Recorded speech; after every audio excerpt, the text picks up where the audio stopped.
Voilà. Donc, l'approche par compétences, c'est une doctrine pédagogique qui a essaimé depuis, disons, grosso modo, au cours des 20 dernières années, principalement dans le monde francophone. Quoique, on la trouve aussi dans certaines de nos anciennes colonies, en Afrique du Nord et en Afrique centrale. On la trouve étrangement aussi aux Pays-Bas.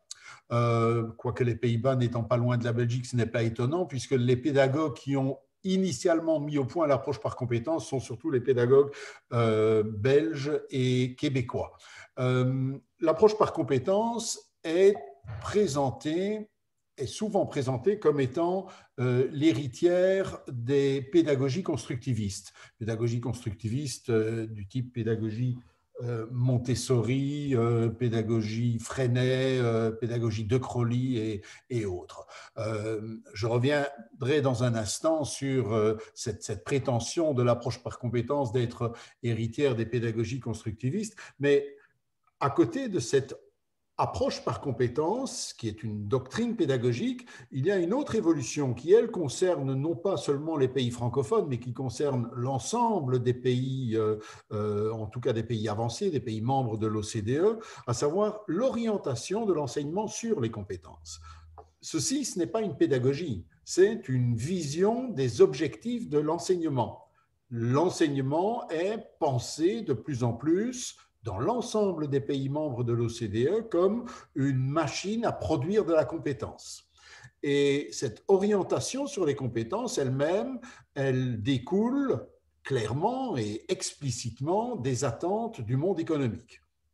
Attentes du monde économique qui d'ailleurs n'ont pas pour seule conséquence d'impulser cette orientation sur les compétences, mais d'impulser également d'autres évolutions que l'on observe dans l'ensemble du monde éducatif de tous les pays avancés.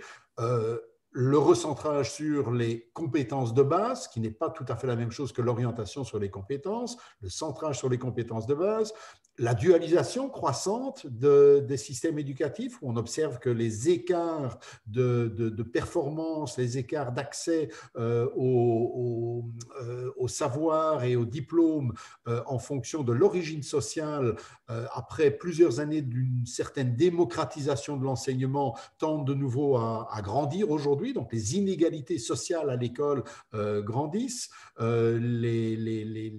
différenciation entre les filières d'enseignement se creuse de nouveau depuis une quinzaine, voire une 20-25 ans maintenant. On a une tendance à la marchandisation de l'école et à sa privatisation, ce qui n'est pas tout à fait la même chose. On a une dérégulation croissante des systèmes éducatifs, c'est-à-dire qu'on tend à abandonner les systèmes d'enseignement gérés centralement par l'État au profit de réseaux d'établissements plus autonomes, en situation de plus forte concurrence mutuelle, avec aussi l'entrée en force de la compétition entre les écoles, entre les enseignants, entre les fournisseurs d'éducation, compétition à l'intérieur du secteur public, mais aussi compétition entre secteur public et secteur privé. On a une omniprésence de l'évaluation qu'on qualifie parfois d'évaluationnite aujourd'hui, cette nouvelle maladie des systèmes éducatifs. Évaluation des élèves, bien sûr, au moyen de toutes sortes d'enquêtes ou de batteries d'épreuves centralisées, évaluation des enseignants qui souvent aujourd'hui a un impact sur leur carrière et sur même parfois leur traitement, évaluation des établissements scolaires qui sont mis en compétition et évaluation des systèmes éducatifs eux-mêmes via les grandes enquêtes internationales, je pense en particulier aux enquêtes PISA. Toujours dans le même ordre d'idée, vous avez la course vers l'école digitale, l'école numérique, l'enseignement à distance et un phénomène assez nouveau, mais qui a le vent en poupe depuis la pandémie, à savoir la classe inversée, hein, où on n'enseigne plus en classe, on enseigne à domicile, mais on fait les exercices et les devoirs à l'école.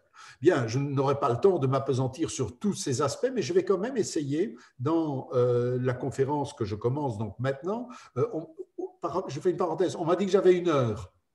Ça colle? Oui, tu as même un peu plus. On a jusqu'à 11 heures du Ok, matin. Hein. ça va, d'accord. Donc, Oui, mais on est enfin, large. j'aimerais bien laisser un peu de temps pour l'échange éventuel avec les participants. Ok, donc je peux y aller franchement. Donc, ce que je voudrais montrer ou tenter de montrer dans mon exposé, ce sont 2 thèses. La première thèse, c'est que selon moi, l'approche par compétences telle que nous l'avons vécue, telle que nous en avons vécu l'introduction dans les pays francophones, doit beaucoup moins à la pédagogie que aux attentes de l'économie. C'est-à-dire que pour moi, l'approche par compétences a été en quelque sorte un faire-valoir pédagogique pour mettre en œuvre le programme des milieux économiques dans le domaine des objectifs de l'éducation. Et ce programme, c'est l'orientation sur les compétences. Je vais donc, dans un premier temps, expliquer quelles sont ces attentes de l'économie, pourquoi elles découlent en orientation sur les compétences. Et puis, dans un deuxième temps, je ferai une critique des prétentions constructivistes de l'approche par compétences et je montrerai que, selon moi, l'approche par compétences, loin d'être une héritière des pédagogies constructivistes de type Freinet, par exemple, est en réalité diamétralement opposée à ces pédagogies de construction du savoir. Voilà, ça c'est le plan de mon exposé, le plan de la logique de ce que je veux présenter maintenant. Alors, je vais prendre comme point de départ un point de départ qui s'éloigne un petit peu du monde de l'éducation. Vous avez ici quelques coupures de presse qui attirent toute l'attention sur la surproduction, ou plus exactement la Global Excess Capacity, l'excès de capacité productive. Cet excès de capacité productive qui touche aujourd'hui quasiment tous les secteurs de l'économie, que ce soit de la production industrielle ou de la production de services, cet excès de capacité productive constitue, selon moi, l'essence même de la crise économique dans laquelle le monde capitaliste est plongé depuis, grosso modo, depuis la fin des années 70. Si vous regardez ce graphique qui montre le taux d'utilisation des capacités productives aux États-Unis, vous voyez une baisse régulière depuis la fin des années, enfin disons le milieu des années 70 jusqu'à aujourd'hui. On est passé de taux d'utilisation de l'ordre de 85% à des taux d'utilisation de 75% environ.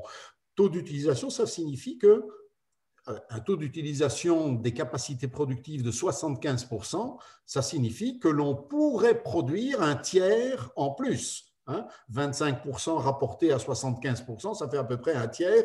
On pourrait produire un tiers de biens et de services en plus que ce qu'on produit aujourd'hui, mais on ne peut pas le faire parce qu'il n'y a pas une demande solvable suffisante. Et donc ça, c'est l'essence de ce que j'appelle la crise économique, ou ce qu'on appelle la crise économique, qui se présente à nous avec différents aspects.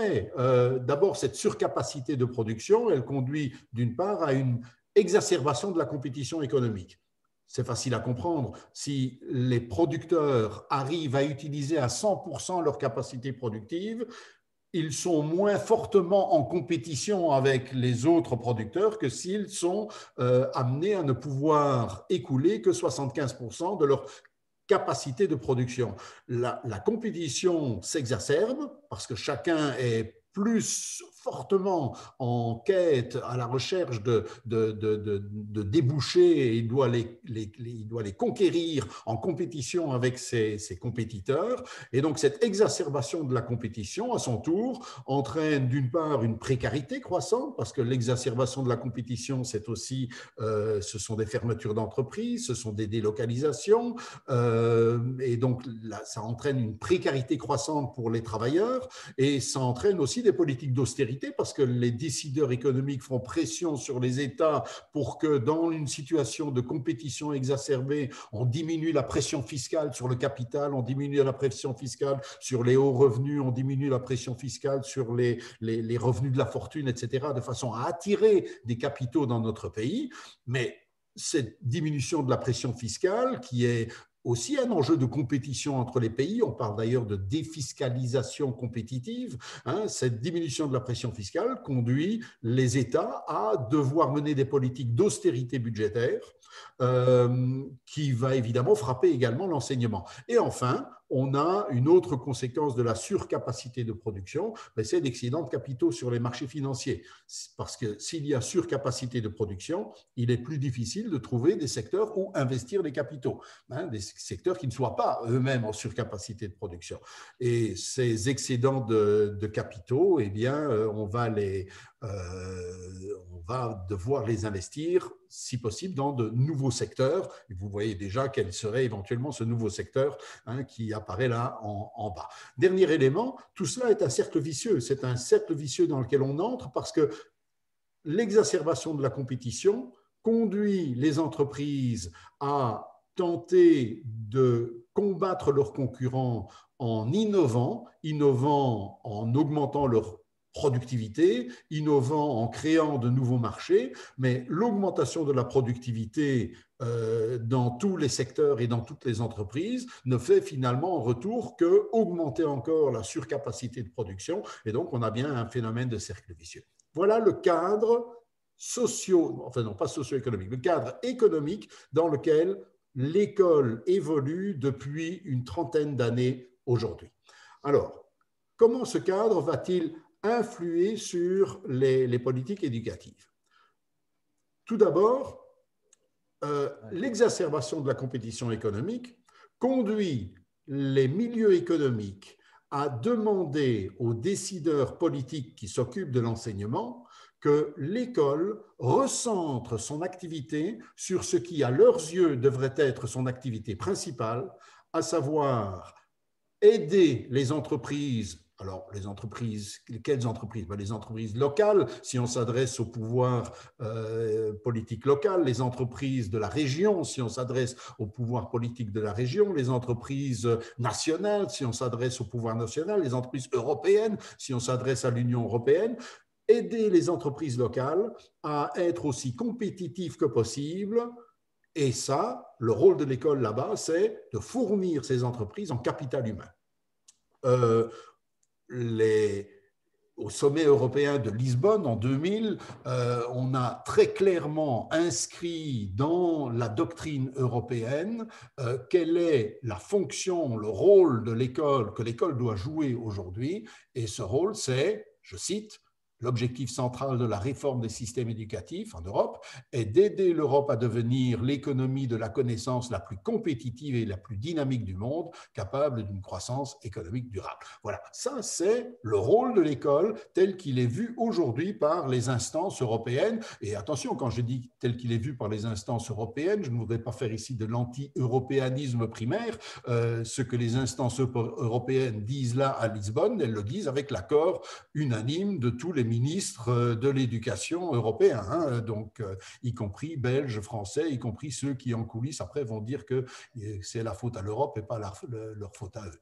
Bien, l'OCDE ne dit rien d'autre. Pour être compétitive sur le marché mondial, l'Europe doit disposer de systèmes d'enseignement et de formation qui répondent aux demandes du marché du travail et des apprenants.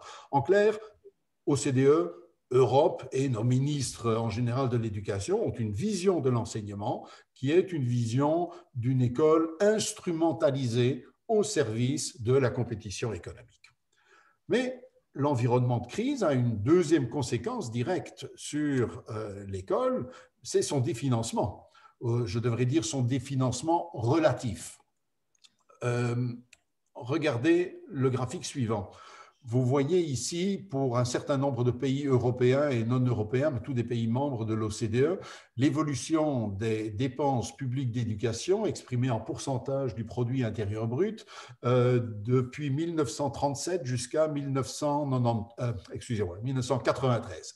À moins que vous ayez mis les belgicismes, alors je continue avec 93. N'hésite pas une seconde. Bien. Donc, ce qui nous frappe dans ce graphique, c'est que pour tous ces pays, on a une très, très forte croissance des dépenses d'éducation des dépenses relatives, donc en pourcentage de la richesse nationale, entre surtout la très forte croissance commence vers les années 50 hein, et s'arrête brutalement en 1980.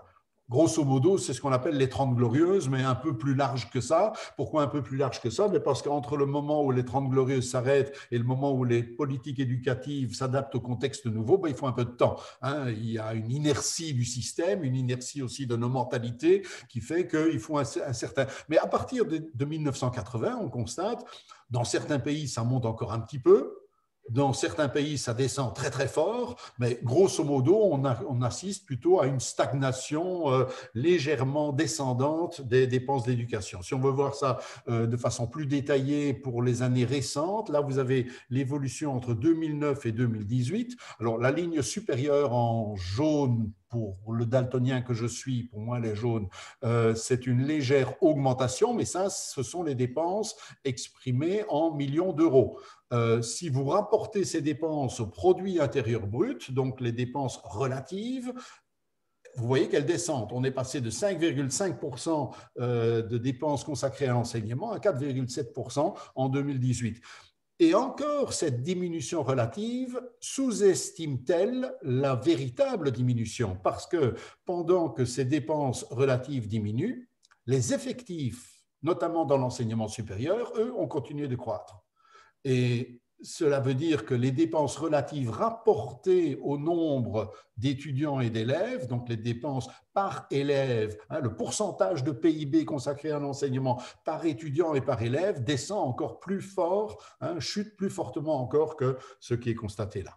Alors, pourquoi est-ce que j'insiste là-dessus? Parce que on ne peut pas manquer de constater qu'il y a une contradiction entre les deux conséquences directes de la crise sur l'école.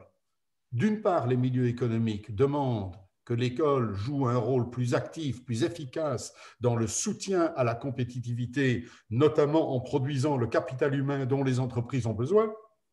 Et d'autre part, ces mêmes milieux économiques, par la politique d'austérité qu'elles imposent à l'État, entraîne ou oblige l'État à un définancement, à une diminution des moyens consacrés à l'enseignement. D'où cette contradiction et cette question essentielle, comment faire mieux, et je mets mieux entre guillemets, mieux au sens où l'entendent les milieux économiques, comment avoir un enseignement plus efficace au sens où eux l'entendent, tout en y consacrant moins de moyens. Et cette contradiction-là, cette contradiction entre le besoin d'une formation au capital humain et le besoin de consacrer moins de moyens budgétaires à l'enseignement, cette contradiction, elle est au cœur des évolutions du système éducatif actuel. Elle est réellement le moteur pour comprendre l'évolution de l'école. Un instant, parce que je dois retrouver le fil de mes idées. Voilà.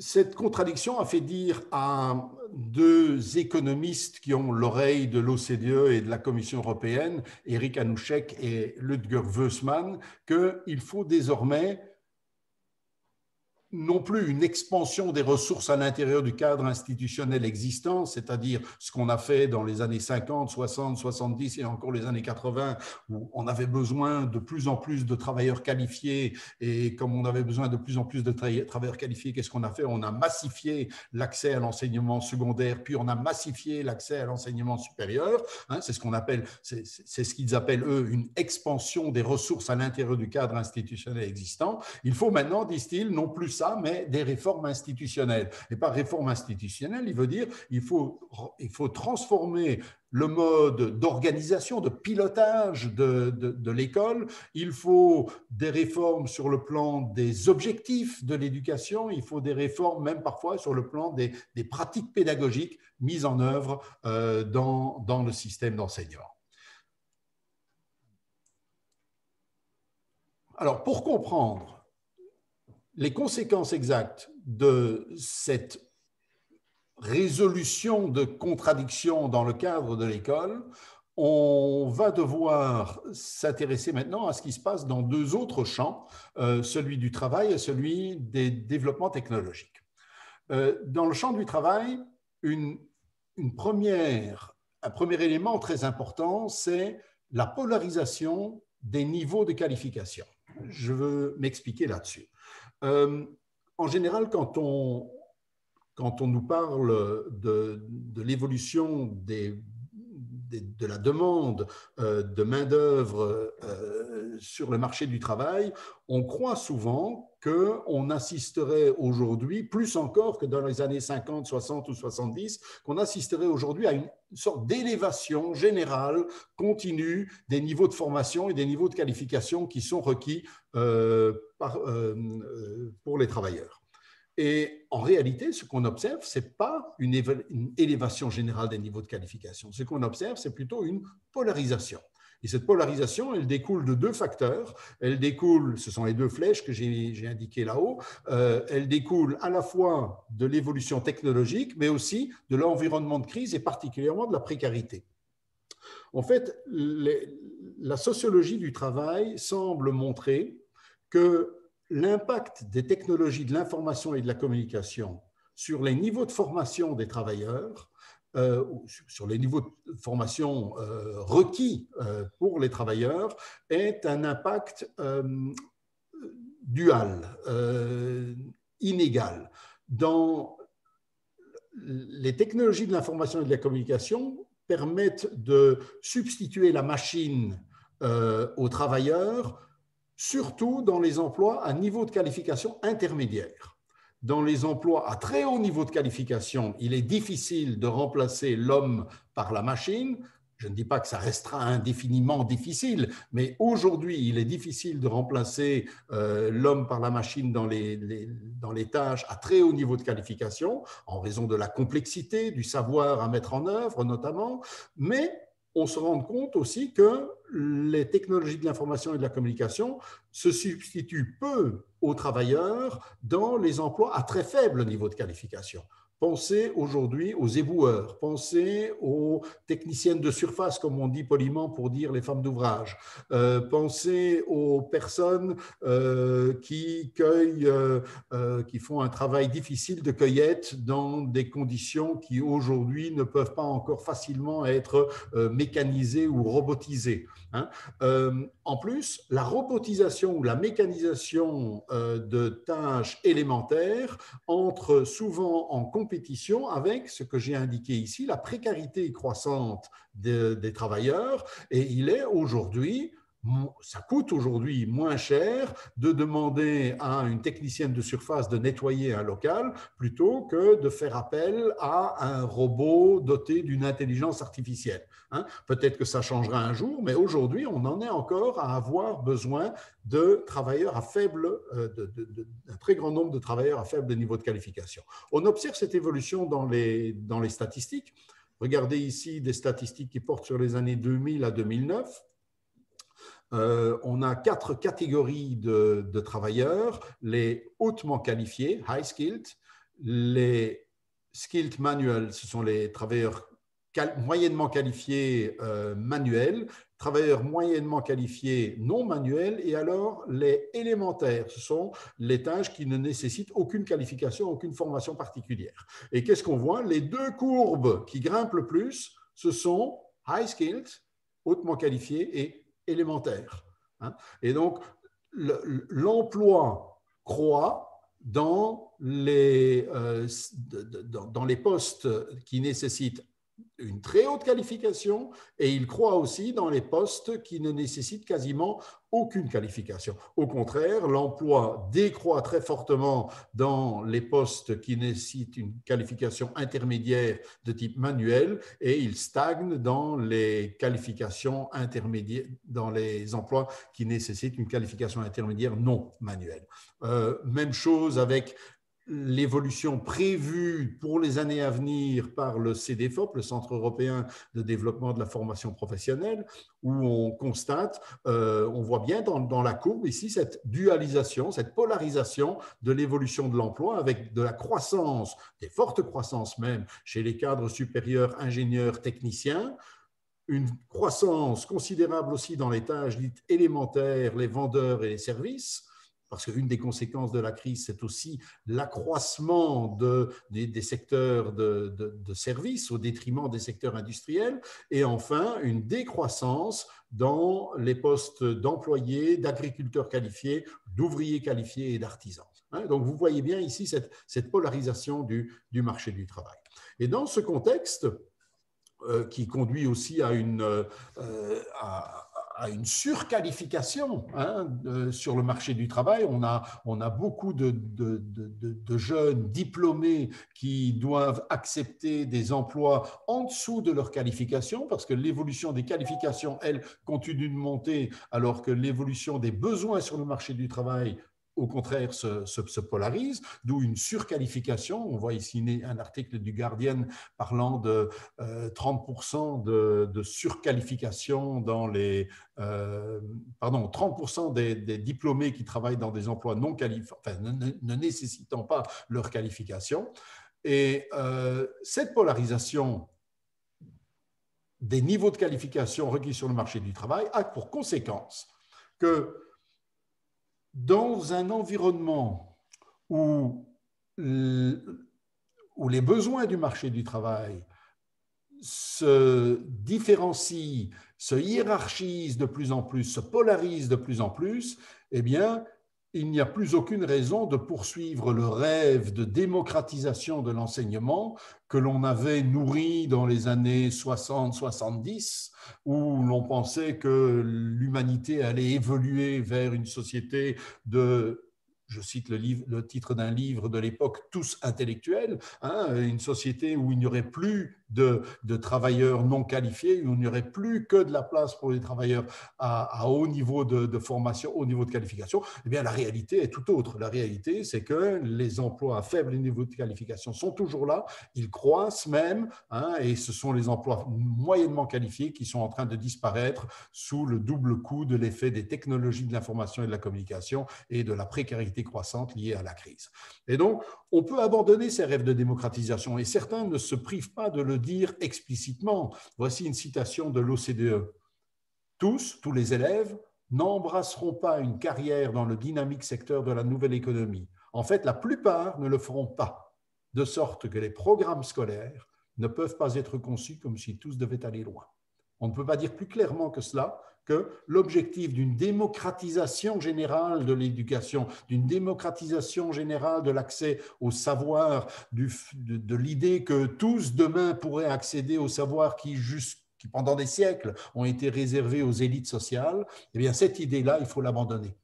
Parce que ce serait une absurdité sociale, parce que les formations ne seraient plus associées aux besoins de l'économie. Donc c'est une conséquence à la fois de cette vision économiste de l'éducation. L'éducation sert d'abord à produire de la main-d'œuvre dont on a besoin dans l'économie, qui s'oppose à une vision émancipatrice de l'éducation, une vision citoyenne de l'éducation, mais cette vision économiste, dans le contexte actuel de polarisation du marché du travail, polarisation en termes de niveau de qualification, eh bien, elle conduit à dire que l'école doit elle-même se polariser.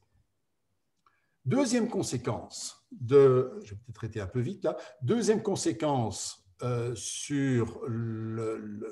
le champ du travail, conséquence à la fois de l'environnement de crise et du développement des technologies de l'information et des communications, et d'autres technologies d'ailleurs aussi, c'est l'imprévisibilité. L'horizon de prévisibilité des rapports techniques de production se réduit de plus en plus. Il se réduit parce que le rythme d'innovation technologique est énorme, parce qu'il est impossible de savoir quelles seront les conditions techniques de la production ou quels seront les nouveaux produits que l'innovation technologique va permettre de mettre sur les marchés dans 5 ans ou dans 10 ans. Donc, on a une imprévisibilité liée au rythme de l'innovation technologique. Et puis, on a une imprévisibilité aussi liée à l'environnement de crise, parce que dans un environnement de crise, il est très difficile d'assurer aux gens une stabilité dans leur carrière carrière professionnelle, et cette instabilité de la carrière professionnelle, cette instabilité aussi des marchés, le fait que des entreprises ferment, recyclent, délocalisent, etc., tout cela fait que les besoins en qualification, en formation, sont extrêmement difficiles à prévoir.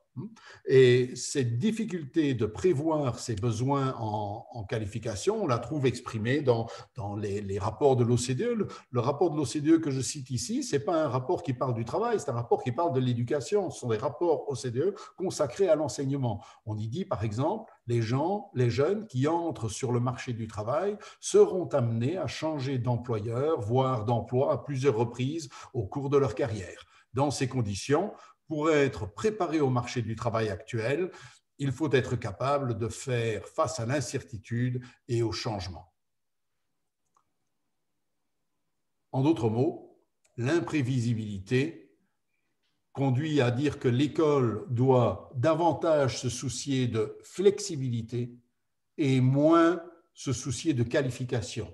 Le concept même de qualification qui enferme la formation ou le rapport entre formation et travail dans un carcan de savoir bien structuré, bien énoncé, bien établi, cette idée même de la qualification est jugée complètement obsolète aujourd'hui et doit être remplacée par l'idée de flexibilité, d'adaptabilité. Ce qui compte, ce n'est pas que l'école produise une main-d'œuvre qualifiée dont on ne sait pas si 5 ans plus tard ou 10 ans plus tard on en aura besoin. Ce qui compte, c'est que l'école produise de la flexibilité et de l'adaptabilité.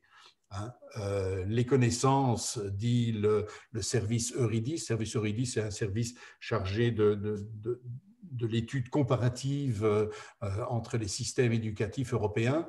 Les connaissances évoluent à un rythme tel que les écoles sont contraintes de se borner à doter les élèves des bases qui leur permettront de développer par eux-mêmes leurs connaissances dans les domaines qui les intéressent. Il faut évidemment, par la dernière phrase, les domaines qui les intéressent, il faut comprendre les domaines qui intéresseront leurs futurs employeurs. Et Edith Cresson, à l'époque où elle fut la première commissaire européen à l'éducation, au début des années 90, disait déjà « Le savoir est devenu dans nos sociétés et nos économies en évolution rapide, le savoir est devenu un produit périssable. Ce que nous apprenons aujourd'hui sera dépassé, voire superflu demain. » Alors, concrètement, comment mettre en œuvre ce programme de flexibilité? Comment privilégier la flexibilité sur la qualification? Eh bien, concrètement, en privilégiant la compétence sur le savoir. Alors, ça va peut-être vous étonner que j'oppose compétence et savoir, mais je vais approfondir cette question dans un moment. Sachez tout d'abord que si un jour vous entendez dire, et on l'entend souvent dire dans les pays francophones, que la compétence, l'importance attachée aux compétences découle d'abord de considérations pédagogiques, vous pouvez toujours opposer à votre contradicteur ou à celui qui annonce cela, lui opposer cette phrase de l'OCDE qui, elle, est très claire.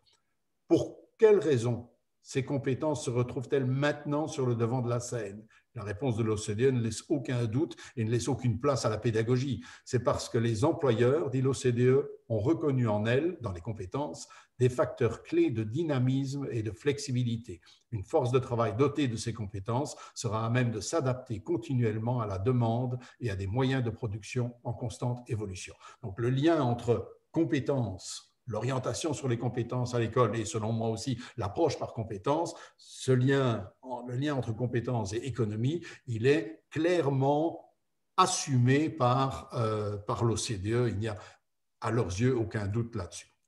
Mais ça conduit quand même à avoir du concept de compétence une acception nouvelle.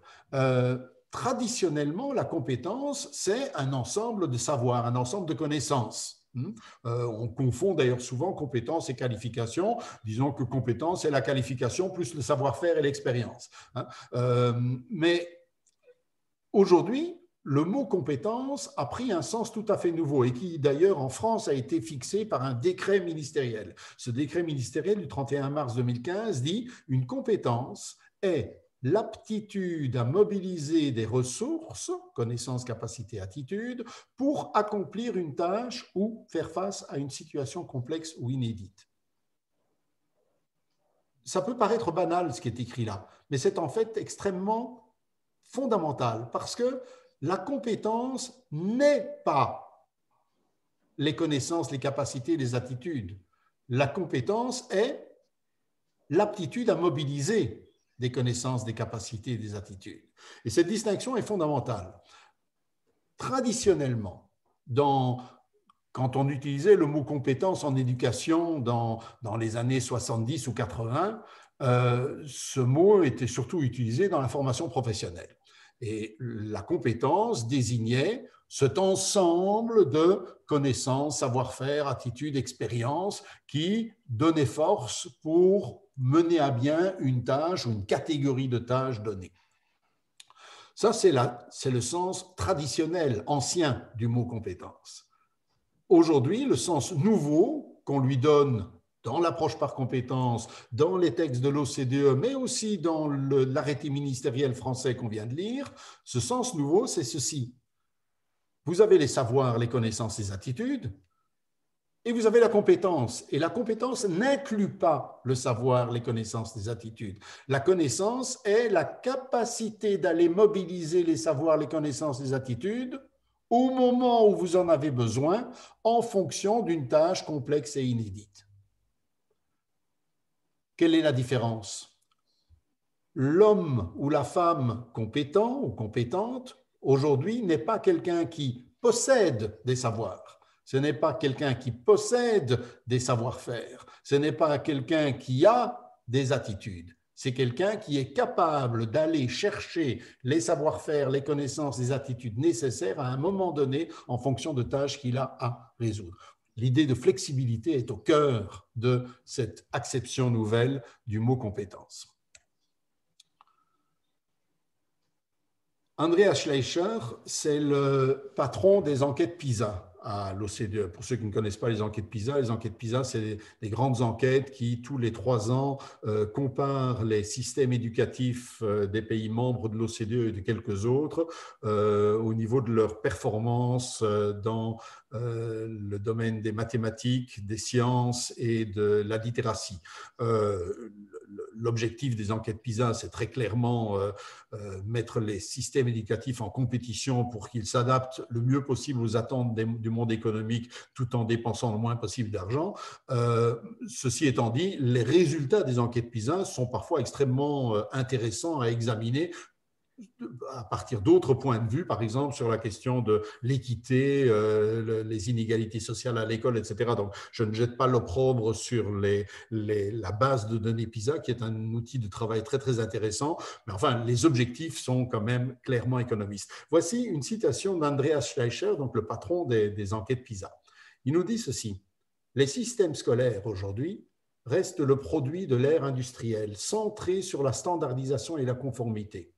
Cependant, le rythme du changement dans la société moderne réclame des étudiants différents. Il leur faut moins de faits et plus de compétences pour appliquer les connaissances dans des situations inédites. » On retrouve clairement l'idée qu'il y a avant. Ici, d'abord, remarquez que Andreas Schleicher réduit le savoir à de vulgaires faits. Des faits qu'il suffit, en d'autres mots, d'aller chercher, mobiliser au moment où on a un besoin. Et la compétence, c'est cette capacité de mobiliser et d'appliquer les connaissances dans des situations inédites. C'est vraiment une vision productiviste, instrumentale de l'éducation qui est derrière cette orientation sur les compétences. Encore un point. On a parlé tout à l'heure de la polarisation du marché du travail. Voici des chiffres qui illustrent cette polarisation du marché du travail et qui illustrent le fait que, loin de supprimer les emplois à faible niveau de qualification, ceux-ci, au contraire, explosent. Regardez ici, vous avez les principales créations d'emplois aux États-Unis entre 2000 et 2010. Tous les emplois qui sont en bleu clair, restauration et fast-food, vendeur au détail, caissier, employé général de bureau, agent de sécurité, etc., tous ces emplois sont qualifiés dans le document d'où viennent ces chiffres, le Monthly Labor Review, sont qualifiés de, en anglais, Short Term On-the-Job Training, formation de courte durée sur le tas. Et le Monthly Review précise que par formation de courte durée, il faut entendre une formation de maximum 48 heures pour être utilisable dans l'un de ces emplois en bleu clair. Et ce sont ce que vous avez là, ce sont les 28 emplois qui ont connu la plus forte croissance aux États-Unis. Les chiffres derrière chaque emploi sont à multiplier par 1000. Ce sont donc des milliers de créations d'emplois. Restauration et fast-food, 673 000 créations d'emplois en 10 ans. Vendeurs au détail, 510 000 créations d'emplois. Les emplois en mauve, là, avec un astérisque, il y en a 2, accueil client et camionneur. Ce sont des emplois qui nécessitent 2 mois de formation. Camionneur, il faut un permis de conduire poids lourd, 2 mois de formation pour être utilisable. Maintenant, si vous regardez, ce qui est frappant là-dedans, c'est que traditionnellement, ou jadis, quand on parlait d'emplois non qualifiés, à quoi pensait-on? Et on pensait à ceci, les manœuvres. Est-ce que vous voyez ma souris quand je la bouge? Oui. Mon pointeur, oui, vous voyez, on pensait aux manœuvres. Et éventuellement aux travailleurs de l'agriculture qui sont désormais supplantés par les travailleurs d'entreprises de jardinage. Mais ça, ce sont des emplois non qualifiés au sens traditionnel du terme. Tous les autres, ce sont des emplois non qualifiés dans le secteur des services. Si vous voyez, ils sont tous aucun n'est dans la production, ils sont tous dans le service. Emballeurs, conducteurs de camionnettes, réceptionnistes, food counters, intraduisibles, ce sont les remplisseurs de distributeurs automatiques, donc littéralement sur les compteurs de nourriture, remplisseurs de distributeurs automatiques de canettes de coca, de pizza, de sandwich avec une date de péremption à 5 ans, etc. Tous ces emplois sont des emplois dans le secteur des services, et si vous regardez bien, tous ces emplois dits non qualifiés font en réalité appel à toutes sortes de compétences élémentaires du genre, alors, attendez, j'ai été trop vite là, oui, des compétences dites de base, on va les lister tout de suite. Prenons un exemple, prenons l'exemple de la personne qui vend des sandwichs et des boissons dans le bar du TGV. Communication dans la langue maternelle, le bar est ouvert, voiture 7. Communication dans une langue étrangère, the bar is open in code 7, der Bar ist geöffnet, Fahrzeug 7. Culture, mathématiques, compétences de base en sciences et en technologie.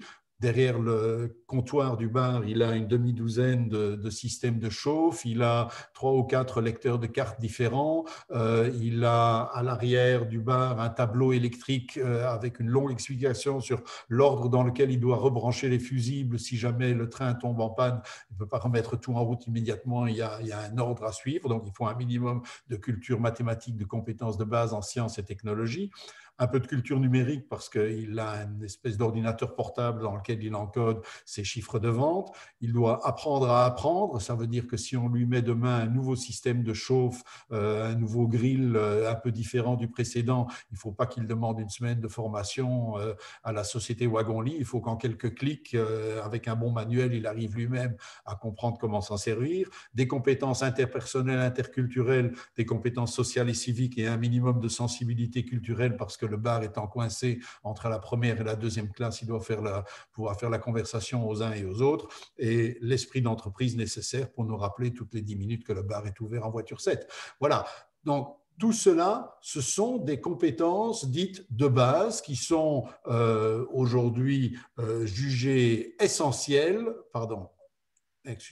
qui sont jugées essentielles et qui nous disent 2 chercheurs qui travaillent pour l'OCDE, excusez-moi, j'ai oublié de la traduire, cet ensemble de, alors oui, il y a un problème anglais là, skills and competencies. Skills, ce sont, disons, des aptitudes un peu comme les compétences de base qu'on vient de lister, alors que competencies porte dans le langage ici, dans le langage anglo-saxon actuel, competencies porte... J'ai un bruit de fond. Ouais. Il faut que des... C'est bon, c'est réglé. Excuse-moi, Nico, il y Ça avait va? Non, un… non, il n'y a pas de problème. Donc, competency, c'est plus compétence au sens flexibilité, où je l'entendais tout à l'heure. Mais donc, cet ensemble, à la fois d'aptitude et de compétences, doit devenir, nous disent-ils, le cœur, le noyau de ce que doivent produire les enseignants et les écoles. Hein. C'est de cela qu'ils doivent avant tout s'occuper. Euh, alors, on approche de la fin. Encore un mot, l'imprévisibilité et la quête de flexibilité n'a pas que des conséquences sur les contenus de l'enseignement, les compétences, elle a aussi des conséquences sur le mode d'organisation des systèmes éducatifs. Je sors un petit peu du sujet de la conférence, mais pour être complet, je dois en parler quand même aussi. C'est-à-dire qu'ils estiment qu'en mettant davantage les écoles, les élèves eux-mêmes en compétition entre eux, et on va forcer le système à s'adapter de façon plus souple, plus flexible aux attentes de l'environnement économique. Hein. Du point de vue des individus en formation, ça conduit à une individualisation du rapport entre sa formation et sa recherche d'emploi.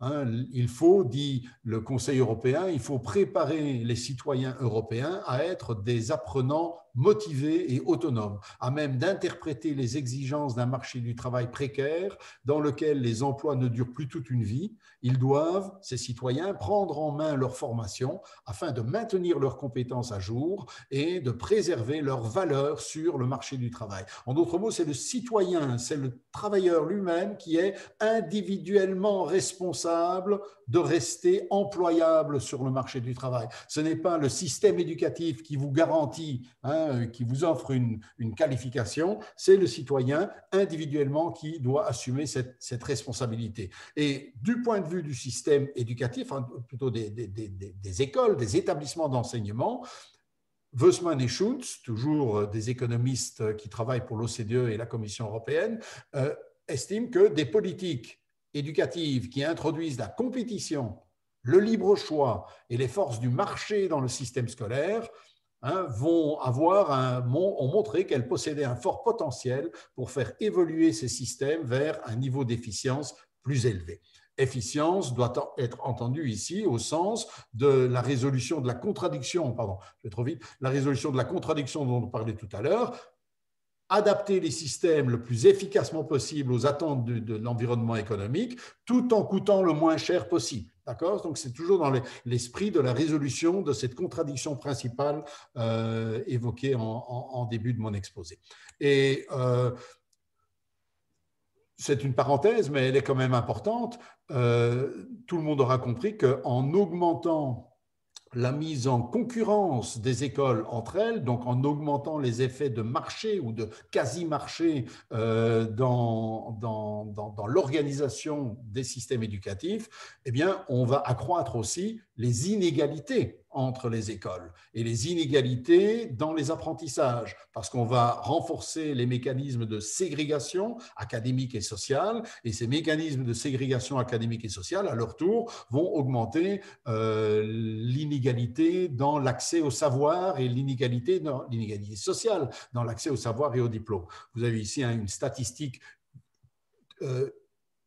produite, enfin, que j'ai produite moi-même et en utilisant la base de données PISA, qui montre la corrélation entre le quasi-marché scolaire. Alors, les facteurs de quasi-marché scolaire, c'est le degré de liberté, de choix des parents dans l'affectation de leur enfant à une école, le degré de liberté des chefs d'établissement d'accepter ou de refuser des élèves et le degré de compétition entre des réseaux d'enseignement privés, publics, concurrents. Hein, ces trois facteurs sont combinés dans les facteurs de quasi-marché. Et l'axe vertical, c'est l'indice d'équité sociale des systèmes éducatifs, qui est basé sur différentes mesures de l'équité sociale des systèmes d'enseignement.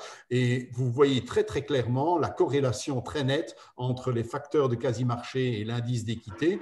Le sens de la causalité le sens de la causalité ne peut pas faire de doute, puisque ceux-ci, ce sont des facteurs qui sont chronologiquement antérieurs à la mesure de l'équité. Et donc, c'est bien le quasi-marché qui est responsable. Vous avez le coefficient de détermination statistique ici qui est de l'ordre de 34%, mais on monte à 45% sans les Pays-Bas, parce que les chiffres des Pays-Bas ne sont pas tout à fait plausibles. Donc, de l'ordre de 45%, ça veut dire que 45% des différences entre les pays européens sur le plan de l'équité sociale de leur système éducatif peuvent être expliquées par ce facteur de quasi-marché. C'est énorme. Donc, ça veut dire que espérer s'attaquer à l'inégalité sociale à l'école sans réduire justement la compétition entre écoles, c'est un vain mot. Mais ils s'en fichent. Pourquoi ils s'en fichent? Mais parce que pour eux, des régulations autonomie quasi-marché peuvent produire de l'inégalité sociale, puisque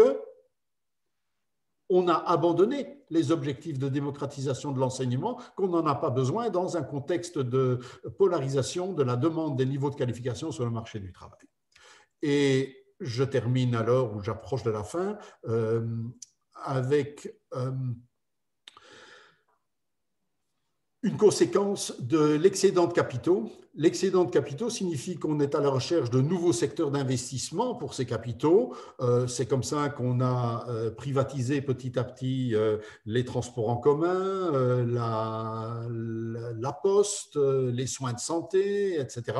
Et bien sûr, les 2600 milliards de dollars de dépenses mondiales annuelles pour l'éducation, eh bien, ne manquent pas également d'attirer les regards de ces investisseurs qui se disent il y aurait peut-être dans ces 2600 milliards de dollars des secteurs dans lesquels on pourrait potentiellement faire du profit. Alors, les gros secteurs qui sont sujets de cette privatisation marchande de l'école, ce sont la formation tout au long de la vie, la formation continuée, la formation en ligne, l'enseignement supérieur aussi, ou certaines branches, en tout cas rentables de l'enseignement supérieur, mais même dans l'enseignement primaire et secondaire, on a des formes parfois un peu anecdotiques, mais tout de même significatives. Pensez par exemple au soutien scolaire privé qui explose en France et en Belgique. Ce n'est pas par hasard qu'il explose en France et en Belgique. Nous sommes les deux pays champions de l'échec scolaire en Europe aussi. Et donc là, il y a un marché tout à fait intéressant à saisir par des investisseurs privés. Et donc là où dans le temps, c'était le professeur individuel qui offrait contre une modeste rétribution son aide à l'élève, système que je n'approuvais pas, mais qui existait. Aujourd'hui, ce sont des sociétés qui font qui investissent des capitaux là-dedans. Acadomia, Educadomo et beaucoup d'autres. Dernier point, ça peut sembler paradoxal, mais l'augmentation de l'autonomie, de la mise en compétition des écoles implique qu'on doit remplacer le pilotage direct des systèmes éducatifs par l'État par un pilotage a posteriori, c'est-à-dire en introduisant les méthodes de management issues du secteur privé, où on pilote par les résultats.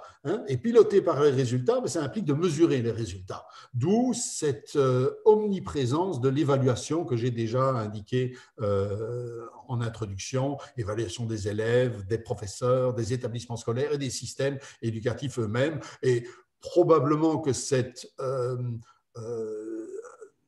recours à des méthodes de management issues du secteur privé est également à mettre en lien avec le rapprochement école-entreprise qui fait partie de cette réorientation de l'école sur le capital humain.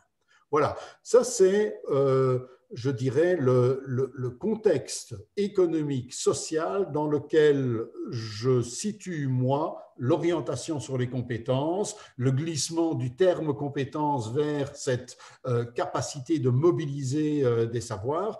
Alors, il y a deux possibilités maintenant, soit parce que je me rends compte que j'ai déjà pris une heure, mais je n'ai pas encore abordé du tout l'autre volet qui est la critique pédagogique de l'approche par compétences.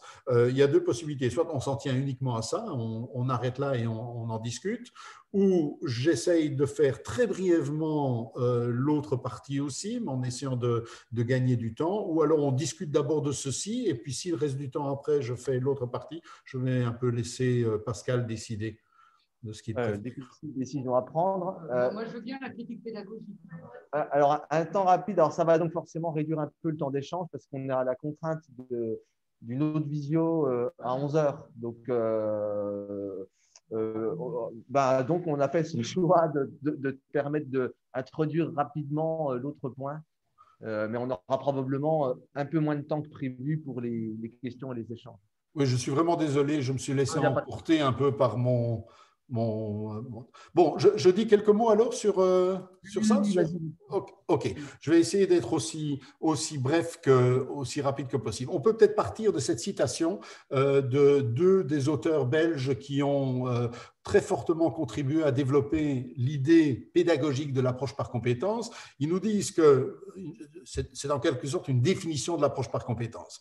Dans cette approche, les contenus matières ne sont plus considérés comme une fin en soi, mais comme une ressource que l'apprenant doit s'approprier pour développer des compétences.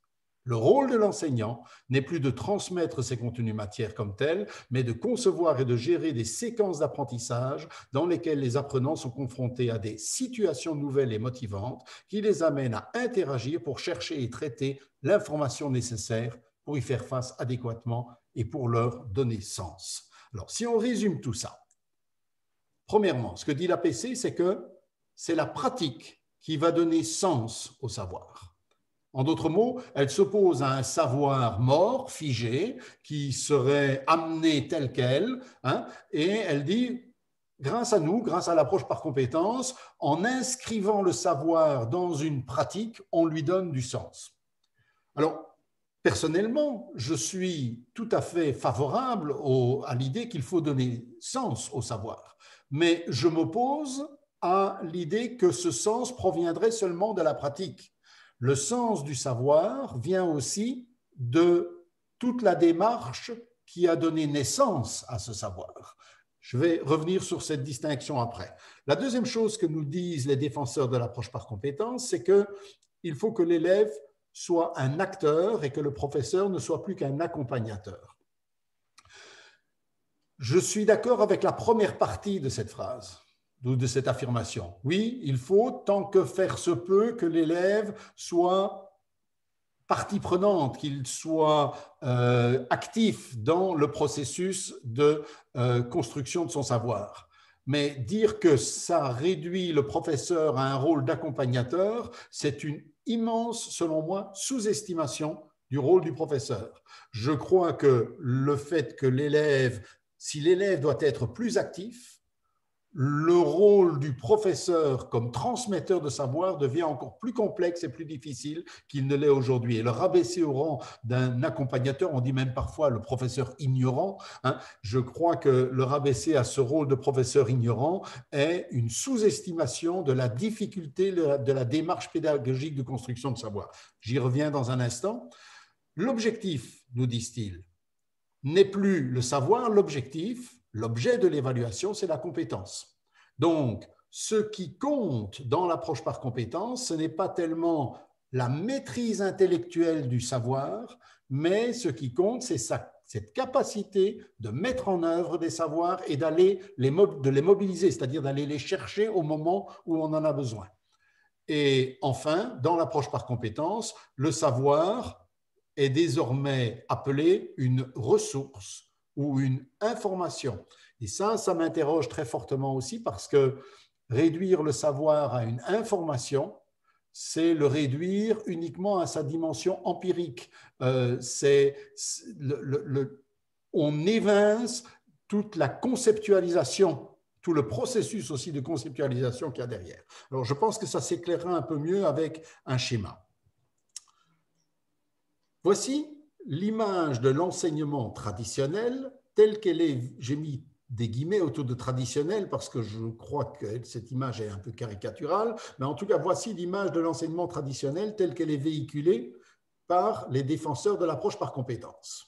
Et aussi, je dois le reconnaître, par certains défenseurs de pédagogie, Freinet et autres, qui ont aussi parfois cette vision un peu caricaturale de l'enseignement traditionnel. L'enseignement traditionnel est, nous dit-on, c'est le prof qui amène le savoir et qui, en quelque sorte, dépose le savoir dans la tête des enfants. Et puis, les enfants vont, ou les jeunes vont être amenés à utiliser ce savoir dans la pratique. Donc, cette démarche-là, voilà, le prof amène le savoir et puis on va exercer le savoir dans la pratique, c'est l'image caricaturale de l'enseignement traditionnel que nous proposent les tenants de l'approche par compétences. Au contraire, l'approche par compétences, elle, se présente comme ceci. L'enseignant propose à l'élève une tâche pratique, un problème, une mise en situation, comme on dit. Et l'élève, pour résoudre le problème, pour mener à bien la tâche, a besoin de savoir.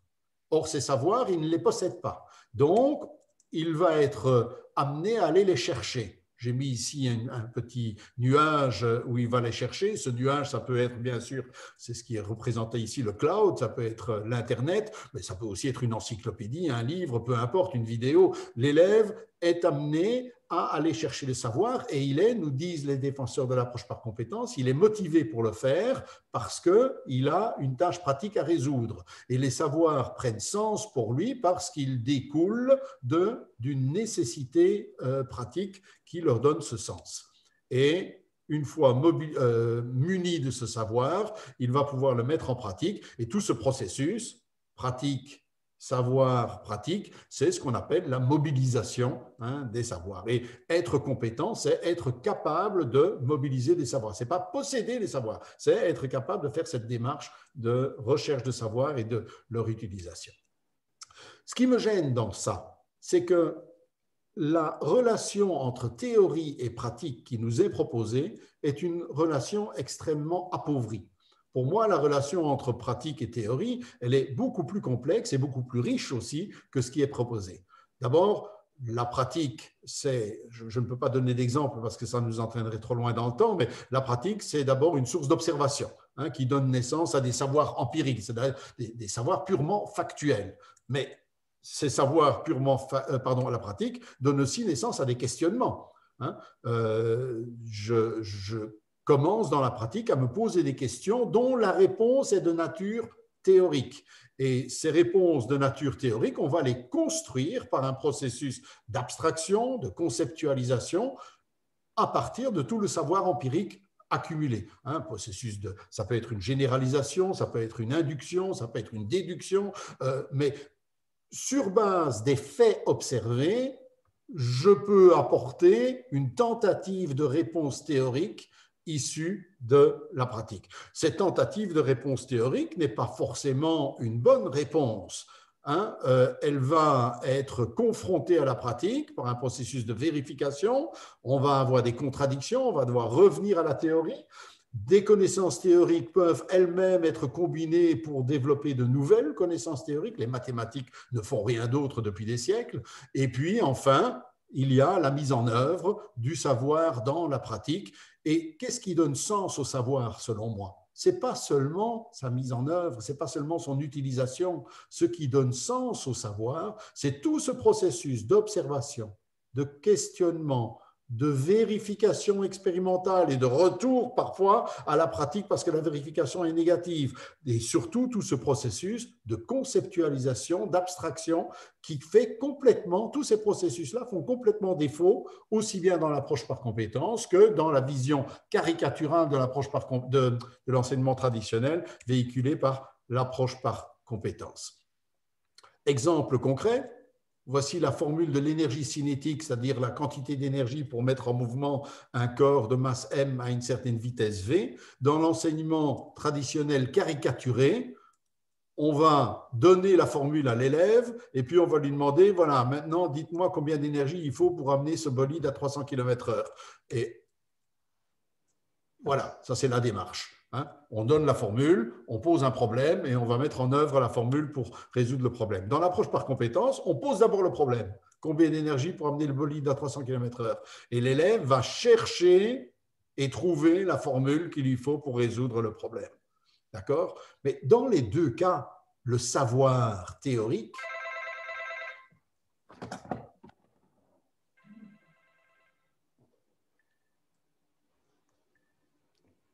excusez-moi, mon téléphone, je l'ai coupé. Dans les deux cas, le savoir théorique est une donnée qui tombe du ciel. hein. Elle tombe du ciel de la tête du prof ou elle tombe du ciel du cloud, mais la démarche de construction du savoir, pour moi, c'est on pose la question, on part de prérequis que je n'ai pas le temps de développer, et à partir de ces prérequis, on développe une démarche abstraite qui conduit à la construction de la formule. Puis, on vérifie la formule expérimentalement et lorsqu'on a une formule et une vérification expérimentale, on peut alors répondre à la question. Et ce qui donne sens au savoir, ce n'est pas juste le fait qu'au départ, on ait posé une question pratique qui fait sens pour les élèves. Ce qui, au bout du compte, fait sens pour les élèves, c'est le fait qu'ils aient participé à tout ce processus théorique de construction de la formule et de vérification expérimentale. Alors, ça peut se faire dans une démarche comment dire, de méthode active, ou ça peut se faire dans une démarche frontale. Ce n'est pas ça, pour moi, la ligne de démarcation essentielle en matière de pédagogie. La ligne de démarcation essentielle en matière de pédagogie, c'est de savoir est-ce qu'on construit du savoir ou est-ce qu'on se contente d'apprendre à utiliser du savoir que l'on ne comprend pas. Hein. Et voilà, je vais m'arrêter là parce que sinon… Merci Je m'excuse, beaucoup. c'est très, très sommaire ce que je viens de faire là, mais c'est vraiment par manque de temps. Non, mais il n'y a pas de souci. Je pense que c'était difficile de faire mieux. Et,